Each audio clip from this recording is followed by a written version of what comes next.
It was just after 2 p.m. when I pulled into the city office parking lot. I had flown in from D.C. that morning for a surprise inspection on a multi-agency task force initiative. I wore plain clothes, gray slacks, a navy blouse, and a black overcoat to block the chilly wind, just enough to look presentable without drawing attention. As I walked toward the front steps of the building, I noticed a group of officers congregating near the side entrance. I didn't make eye contact. I didn't need to. I was here on official business, and they'd find out soon enough. But before I even reached the main door, one of them stepped out. "Ma'am, this isn't a public entry," he said sharply. I paused. "I'm here on assignment," I replied, calm and firm. "You need to turn around, now," he snapped. He didn't ask for ID. He didn't even give me a second to explain. Without warning, he shoved me backward, one hand on my shoulder, hard enough that I had to brace my foot not to fall. Gasps echoed behind him from a few witnesses nearby. My heart pounded, not from fear, but fury. He had no idea who I was. But he would. I steadied myself, straightening my coat with deliberate calm as the officer stood rigid, still posturing like he had something to prove. His badge read C. Mathers. Late 30s, stocky build, buzz-cut hair, and the kind of attitude that thrived on control. Behind him, two other officers exchanged uneasy glances. A security camera angled down at us from the corner of the building. Good. I reached into my inner coat pocket, slowly, pulled out the black leather credential holder, and flipped it open. Special Inspector Dana Cole. Department of Justice. For a moment it was as if the wind stopped. Mathers stared, blinking, not yet processing the badge or the photo beside it. "I'm here for the unannounced federal oversight audit on use of force procedures," I said, loud enough for everyone in the vicinity to hear. "And you've just given me Exhibit A." Silence. Then a murmur. The two other officers behind him subtly stepped back. Mathers opened his mouth, then closed it. I didn't give him the chance to recover. "I want your supervisor here in 5 minutes. And until then, no one touches me." It took 4 minutes. The doors swung open, and out came a man in a white shirt with gold bars on his collar, Captain Riley. Mid-50s, salt and pepper hair, and a stiff posture that told me he already knew something had gone terribly wrong. He approached quickly, eyes bouncing between me, Officer Mathers, and the stunned witnesses still standing by the entryway. "Ma'am, I'm Captain James Riley." "I understand there's a situation," he said with measured calm. I handed him my credentials. "There's more than a situation. One of your officers put his hands on a federal inspector, without warning, without cause." Riley's jaw tensed as he took a step back and glanced at Mathers, who suddenly looked 10 years younger under that uniform. "I'll handle this immediately," Riley assured me. "You'll document this immediately," I corrected him. "Body cam footage, witness statements, full review, everything. And I expect a transcript by end of business today." He nodded quickly, but I wasn't finished. "Before I walked into your precinct, this was a routine audit. Now it's a formal misconduct investigation, and internal affairs will be involved." I could see it settle in, just how badly they'd misjudged the situation. Officer Mathers looked like he wanted to vanish. He had shoved the wrong woman. And now the Department of Justice was inside his house. Captain Riley escorted me inside personally. The energy in the precinct shifted the moment I stepped through the front doors. Conversations hushed. Eyes followed me. Officers at their desks straightened up, unsure of what they were witnessing, but knowing it wasn't routine. We entered a glass-walled conference room. I sat at the head of the table while Riley stood at the far end, awkwardly wringing his hands. "I want Officer Mathers' full personnel file. And access to your internal complaint logs for the last 12 months, I said, setting my notepad down. "No redactions." Riley hesitated. We may need clearance for some of those records." I looked him dead in the eye. I am the clearance. He nodded stiffly and left the room to begin the data pull. 10 minutes later, while reviewing the early batch of reports, I found what I expected, and what they likely hoped I wouldn't: multiple prior complaints on Mathers. All dismissed. All eerily similar. Excessive force. Aggressive behavior. Failure to de-escalate. Patterns don't lie. And now, his actions weren't just a record, they were a liability with a federal witness. I pulled out my phone and dialed DC. This is Inspector Cole. I need to open a formal case file. We've got a repeat offender in uniform, a department with a paper trail of negligence, and surveillance footage to back it up. Pause. Yes. We're moving forward. Justice wasn't just knocking, it had kicked the door in. By the time I stepped out of the conference room, the temperature in the precinct had dropped, figuratively. Word had traveled fast. Some officers avoided eye contact. Others watched me with cautious respect, realizing this wasn't just some paperwork trip. I spotted Mathers seated in a side office, red-faced and pacing. A younger officer stood near the door like a sentry. No more swagger now. Captain Riley returned, holding a flash drive and a manila envelope. This is everything you requested: files, footage, internal notes. I nodded. I'll have my team review it in DC by morning.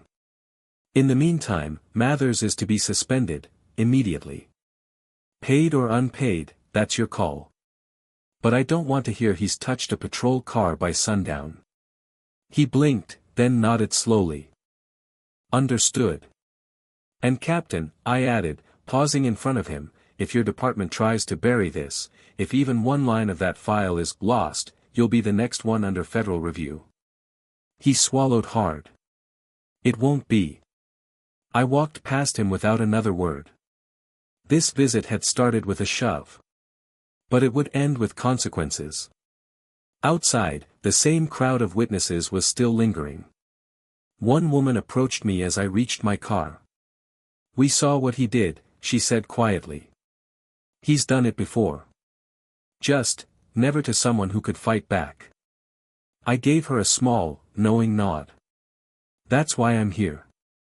That night, I filed my report from the hotel. A full incident log, video timestamps, personnel history, and my first-hand account. I marked it urgent and sent it directly to the DOJ's Office of Professional Accountability and Oversight. By morning, it had escalated. I woke to 5 missed calls and 3 emails, 2 from DC, 1 from a local journalist. Somehow, someone had leaked that a federal official had been shoved by a local officer during a surprise inspection. They didn't know my name yet, but the words, unprovoked use of force, and, pending DOJ investigation, were already circulating online.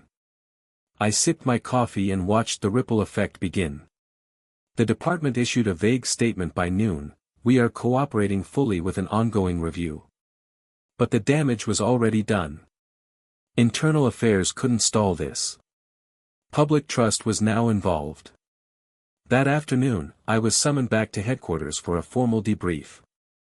On my way out of the precinct, I passed Officer Mathers once more. He stood in the hallway outside an HR office, suspended, just as I'd ordered. His eyes met mine, a mix of regret and disbelief. He still didn't understand how fast it had all unraveled. But I didn't stop. I didn't nod. I didn't offer comfort. Justice doesn't flinch. It moves forward. And it had just begun. 2 weeks later, I was back in the city, this time in a formal setting. A public oversight hearing had been scheduled after mounting pressure from community leaders and the local press. The city council chambers were packed. Cameras. Reporters. Civil rights advocates. Off-duty officers watching nervously from the back row.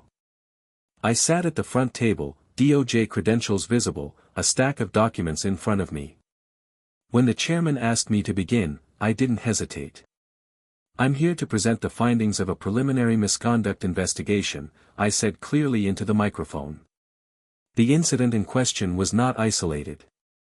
It reflects a failure in both individual discipline and departmental oversight. Gasps. A few murmurs from the gallery. I continued.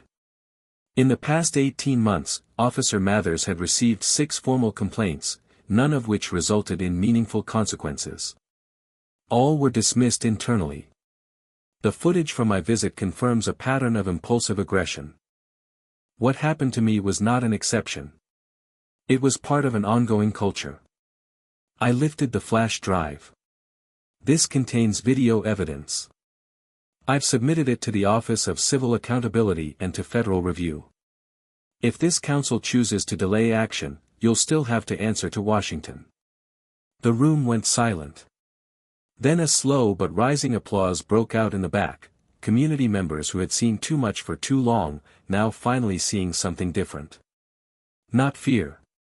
Accountability. By the end of the hearing, no one dared call it just an overreaction. The footage had been played publicly, frame by frame. My calm approach. The shove. The officer's expression when he realized who I was. The stunned reactions from bystanders. The truth was no longer a matter of opinion. The council voted unanimously to launch an external review of the entire precinct. Officer Mathers was formally terminated within 48 hours. But that wasn't the end of it. Captain Riley received a written censure for failure to act on prior complaints. 3 additional officers were placed on administrative leave pending further investigation. The community, long ignored, was suddenly being asked for input on department reforms. And as for me, I flew back to D.C., mission completed. But something had shifted. This wasn't just about one shove. It was about a system that relied on people not fighting back. On silence. On intimidation. That day, silence lost. Back at DOJ headquarters, I walked down the hallway and past the wall of framed portraits, former inspectors general, former attorneys general, names etched into history. I stopped for a moment. Because sometimes justice doesn't arrive with sirens or headlines. Sometimes, it walks in quietly. And walks out with everything changed. 2 months later, the ripple effects were undeniable. That city precinct was now under continuous federal oversight.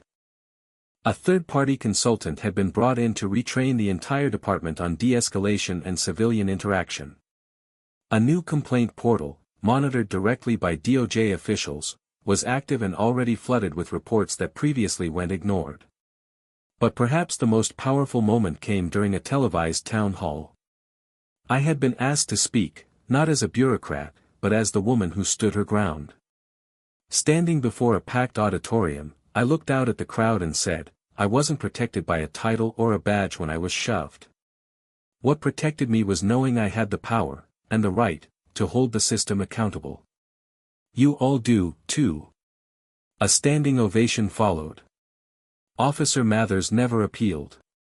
His record now followed him permanently, no sealed files, no quiet resignations. Justice didn't just hit back. It reshaped the future.